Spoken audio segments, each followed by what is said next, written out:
मनोज वाजपेयी अपनी दमदार एक्टिंग के लिए जाने जाते हैं। उन्होंने हर किरदार में अपनी अदाकारी से लोगों के दिलों को जीता है। आज भले ही मनोज वाजपेयी बड़े बड़े स्टार्स के साथ काम कर रहे हैं, लेकिन कभी ऐसा भी वक्त था जब उन्हें रिजेक्ट कर दिया जाता था। जी हाँ, हाल ही में मनोज वाजपेयी ने मुंबई में अपने संघर्ष के दिनों को याद किया और बताया कि कैसे एक दिन में 3 रिजेक्शन उन्हें झेलने पड़े थे। जी हाँ, सिद्धार्थ कनन के साथ एक इंटरव्यू के दौरान मनोज वाजपेयी ने बताया कि उन्हें एक शो मिला था, लेकिन पहला शॉट देने के बाद ही उन्हें बाहर निकाल दिया गया था। उन्होंने अपनी बात को जारी करते हुए बताया, पहले दिन का शूट था, मैंने पहला टेक दिया, उसके बाद देखा कि डायरेक्टर और असिस्टेंट डायरेक्टर आपस में खुसफुस कर रहे हैं। मैंने देखा कि डायरेक्टर चले गए, उसके पीछे एसोसिएट डायरेक्टर भी चल दिए और फिर उसके बाद असिस्टेंट डायरेक्टर भी वहाँ से चले गए। फिर वहाँ सिर्फ मैं और वो कैमरा रह गया था।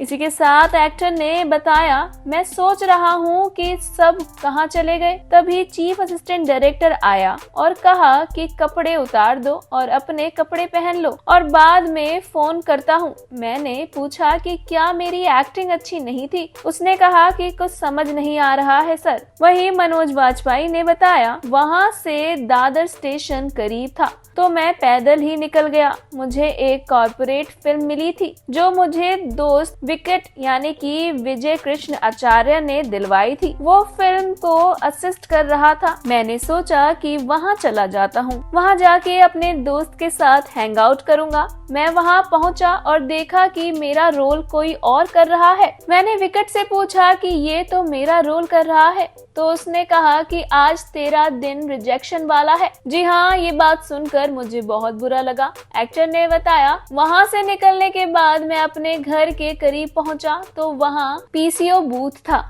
मैं बूथ की लाइन में खड़ा हो गया फोन लगाने के लिए। मुझे एक सीरियल में सेकंड लीड मिला था। मैंने फोन लगाया डायरेक्टर को तो उसने कहा कि मेरे असिस्टेंट से बात करो। असिस्टेंट से मैंने पूछा कि शूटिंग कब शुरू होगी, तो उसने कहा कि 1 हफ्ते में शुरू होगी, लेकिन हमें लगता है कि तुम्हारा नहीं हो पाएगा, हम तुम्हारे लिए कुछ और सोचते हैं, मैं कॉल करूंगा। मैं एक ही दिन में 3 प्रोजेक्ट से बाहर निकल गया था। मेरे लिए जिंदगी ऐसी हो गई थी कि रिजेक्शन मेरी जिंदगी का हिस्सा बन गया हो। वहाँ से मेरी चमड़ी मोटी हो गई और आज तक है। जी हाँ, रिजेक्शन आपको सक्सेसफुल बनाते हैं, तो रिजेक्शन से कभी मत डरिए। अगर आपको मनोज वाजपेयी की ये स्टोरी पसंद आई है तो हमें कमेंट सेक्शन में कमेंट कर जरूर बताएं। ऐसे ही मोर इंटरेस्टिंग अपडेट्स और न्यूज के लिए हमारे चैनल मायापुरी कट को सब्सक्राइब करना बिल्कुल ना भूलें and don't forget to press the bell icon.